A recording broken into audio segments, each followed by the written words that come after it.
Boa noite a todos.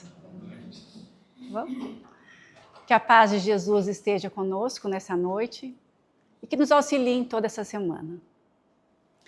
A Primeira Guerra Mundial foi um dos maiores conflitos de sua época. Foi a primeira grande guerra, como é denominada, que se juntaram todas as potências europeias. Ao todo, ela embarcava uma população de 600 milhões de pessoas.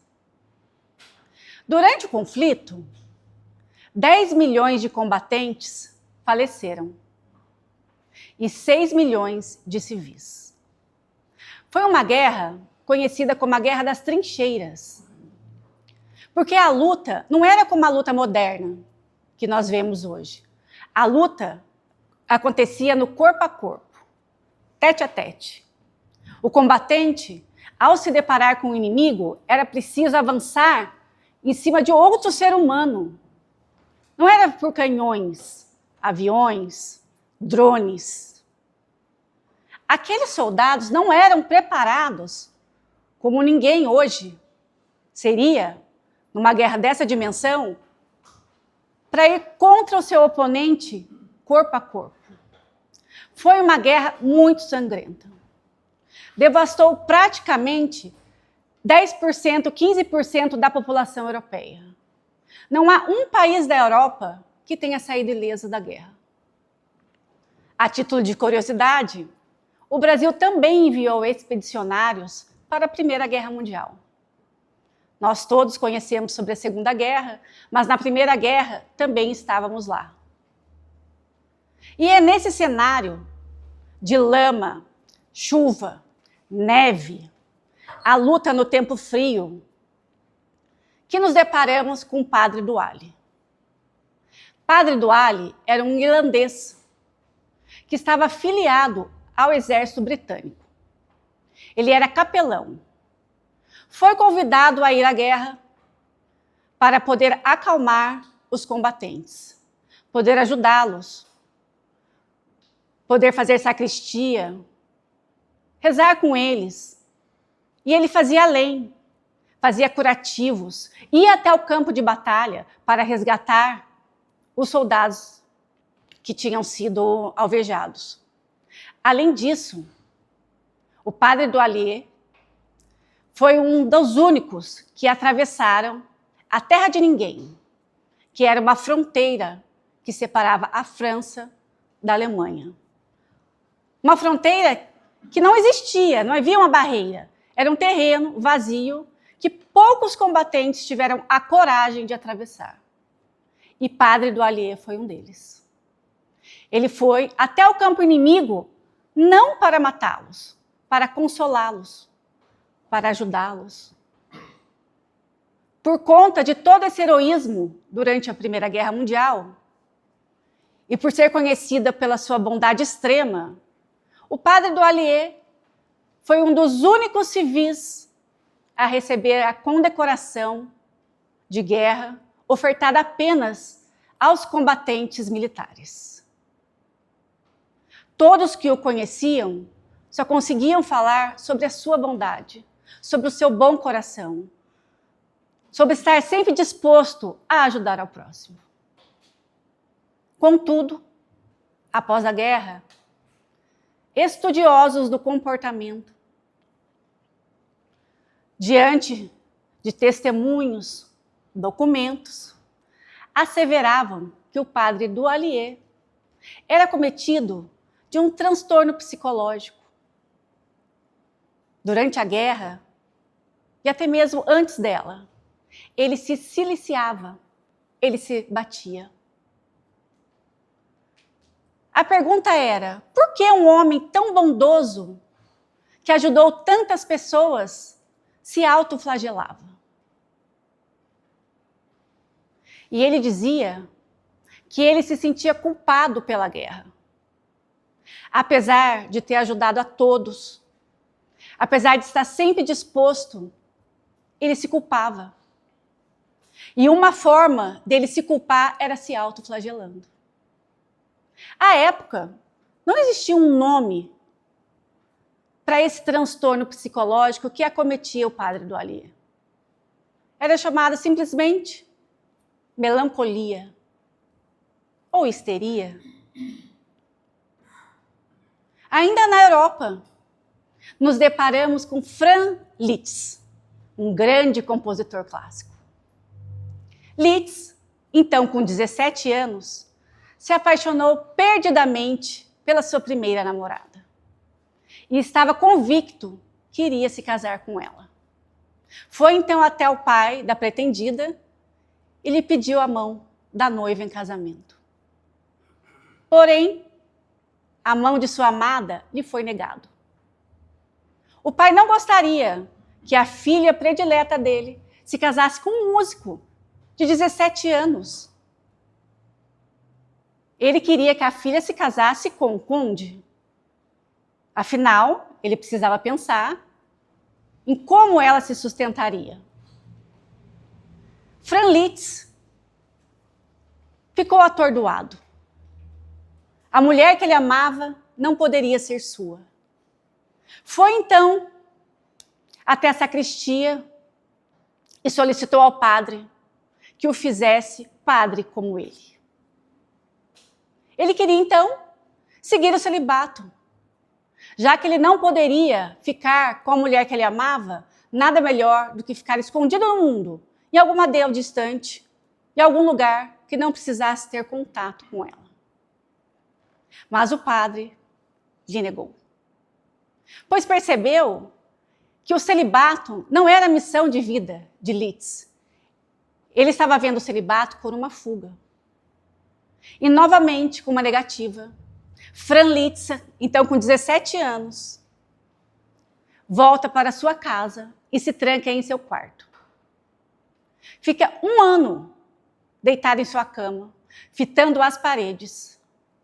Se negava a se alimentar, se negava a falar com outras pessoas, não queria mais viver. Até que um dia, a mãe, no desespero materno, não aguentando mais ver o filho de 17 anos com essa dor dilacerante, entra em seu quarto, abre suas janelas e deixa o sol entrar. O sol adentra o quarto de Liszt. Pela primeira vez em um ano, ele estava vendo a luz do dia. E naquele momento que a luz do sol adentra seu quarto, ele percebe que ele poderia fazer algo a mais. Que a vida dele não acabaria com a perda de um amor. Nós perdemos um romântico, mas ganhamos um grande compositor clássico. Então, os estudiosos comportamentais da época, olhando todo o formulário de Franz Liszt, o diagnosticaram com melancolia. Ainda na Europa, Auguste Comte, um dos maiores filósofos já encarnados na Europa e no nosso mundo, estudioso, um dos precursores da religião humana. Ele dizia que a religião não seria apenas para ser falada, apenas para sermões. A religião precisava ser vivida. A religião da humanidade, como ele a denominou, seria o embrionário do que hoje conheceríamos como ONGs. Ele já tinha essa ideia. Ele foi o precursor da palavra altruísmo.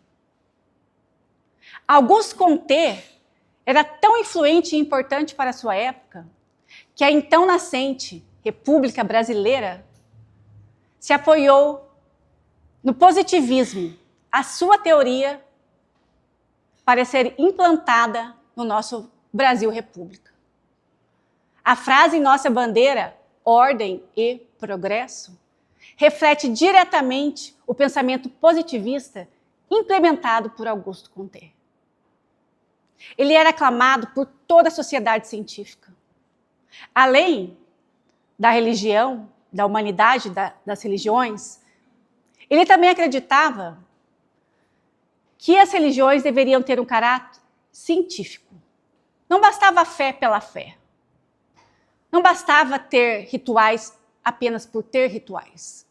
Era necessário ter uma base científica. Estamos no positivismo. O começo, o embrião da ciência como método de estudo. E ele foi tão importante que Kardec bebeu em sua fonte quando começou os seus estudos para a codificação espírita. Auguste Comte tinha uma noiva, Clotilde de Vaux, e ele era apaixonado por essa noiva, tremendamente apaixonado. Iriam se casar, já estavam com as bodas marcadas. Ele estava super feliz porque iria se casar com a mulher de sua vida. Porém, antes do casamento, Clotilde de Vaux veio a falecer. E esse homem da ciência, esse homem que era contra os rituais, ao perder a sua noiva, ao não conseguir lograr êxito se casando com ela, Auguste Comte começou a praticar rituais. A sua sala de aula era lotada de estudantes que vinham de toda a Europa, inclusive do Brasil, dos Estados Unidos, para ouvi-lo. E após o falecimento de sua noiva, Auguste Comte levou para a sala de aula uma cadeira de braços, onde Clotilde costumava ficar sentada. E antes de começar suas aulas, ele recitava, fazia poemas a ela, à cadeira. O homem da ciência, o homem tão importante para várias teorias que existem até hoje, num momento de perda profunda, de dor dilacerante, começou com rituais, de frente a todos os estudantes da época. Os estudiosos de comportamento da época começaram a investigá-lo, porque não achavam normal um homem tão científico praticando esses rituais em sala de aula. E, para a surpresa de todos, qual foi o diagnóstico? Melancolia. É também dessa época que encontramos um ser muito famoso, Sigmund Freud. E Freud, vendo todas essas histórias de melancolia, resolve implementar e ir a fundo sobre o que seria essa tal melancolia. Ele então publica um livro, Luto e Melancolia, para tentar achar a causa dessa dor que dilacerava a tantas pessoas. E Freud, com as suas pesquisas, ele consegue perceber que esse vazio existencial, essa dor, ela sempre vinha acompanhada de alguma perda. A perda de um ente amado, a perda de um relacionamento, a perda de um emprego, ou simplesmente a perda, a vontade de viver, de estar ali naquele mundo. Chateaubriand usou um termo para chamar essa dor de mal do século. Após as guerras napoleônicas, a população da Europa, da França principalmente, os jovens, tinha esse vazio existencial, tinha essa apatia, não tinha vontade de viver. Palavras muito parecidas com o que hoje ouvimos, não é? Foram encontrados documentos da Mesopotâmia 2000 anos antes de Cristo. E lá nesses documentos, há 2000 anos antes de Cristo, já era dito que algumas pessoas da sociedade sofriam com essa melancolia, com essa dor, com esse vazio existencial. E ainda mais impressionante, em 1550 a.C., na sociedade egípcia, foram encontrados os maiores tratados médicos. E adivinhe sobre o que tratava esse tratado? O vazio existencial, as distrações, a não vontade de viver.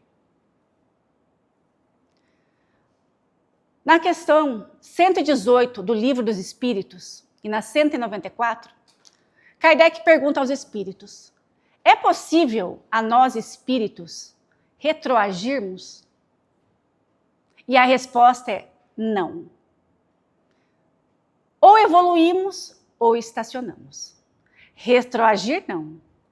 Se nós, como espíritos, não retroagimos, nós, individuais, será que nós, como sociedade, retroagiremos? O nosso planeta Terra, um plano de provas e expiações? Hoje é comum ouvirmos que vivemos numa sociedade de doentes. Nós somos uma geração de doentes. Está em pauta, está em alta, dizer que os transtornos psicológicos são partes da nossa geração. Mas, na verdade, esses transtornos fazem parte de nós seres humanos, desde o começo da humanidade. Estamos falando de documentos descobertos de 4.000 anos atrás. A diferença é que hoje, a nossa geração, dita doente, é a geração que teve a coragem de adentrar nesse tema e tentar achar a cura, entender o porquê da depressão, da ansiedade, do que antes era chamado de melancolia. Foi a nossa sociedade que descobriu que a depressão não é causada apenas por questões morais, por questões espirituais.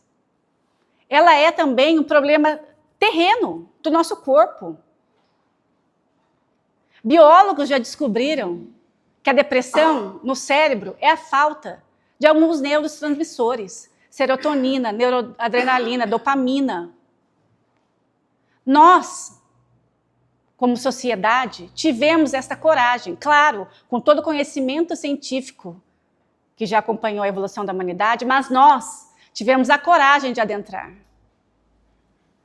E para conseguir achar a cura de uma doença ou de um transtorno, é necessário primeiro aceitar que ela existe.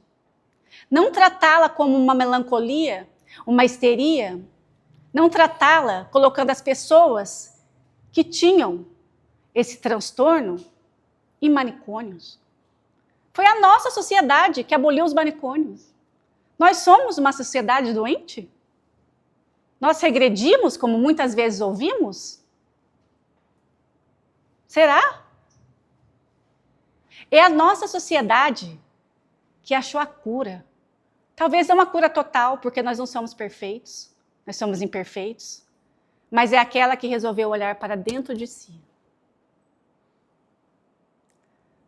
Hoje, a depressão, a ansiedade, que estão em tantos lugares, que ouvimos tantas pessoas dizerem, ela não é mais um estigma. As pessoas hoje que precisam de ajuda, elas precisam procurar ajuda. E elas vão procurar ajuda, porque elas não têm mais medo de dizer que precisam de ajuda e serem internadas no manicômio. A nossa sociedade, a nossa geração não é uma geração doente. A nossa geração é uma geração que está à procura da cura. E nós, se um dia passarmos por este desafio, sabemos que temos remédios que podem nos ajudar. Sabemos que temos terapia. A medicina moderna já consegue nos ajudar de todas as formas. Aliado a isso, temos a religião, temos o passe na casa espírita, temos estudos. Nós estamos tratando do homem integral, como dizia Joana de Ângeles. Então, vamos mudar o nosso foco e não acreditar e não levar para dentro de nós que fazemos parte de uma geração doente. Nós fazemos parte de uma geração que está tentando se curar. Nós fazemos parte de uma geração que conseguiu olhar para dentro de si mesmo e não esconder as pessoas para tentar ajudar a todos. Vamos mudar nosso foco e acreditar que nós hoje estamos aqui porque fomos um pouquinho melhores do que estávamos lá antes. E isso nos dá esperança de que o mundo não está pior. Porque se ele estivesse pior, estaria indo contra, além do progresso. Ele não está pior. Pode estar estacionado. Mas eu ainda acredito que já evoluímos. Então, que hoje possamos refletir sobre não que sejamos uma sociedade doente, mas uma sociedade que está tentando trazer luz a problemas que sempre tivemos, a problemas que sempre foram inerentes à sociedade humana. E que a partir de hoje possamos, como Fran Litz, abrir nossa janela e deixar que os raios solares e as bênçãos de Deus entrem em nossa vida e que possamos, com isso, iluminar cada vez mais o nosso caminho e das pessoas ao nosso redor. Muita paz e muito obrigada.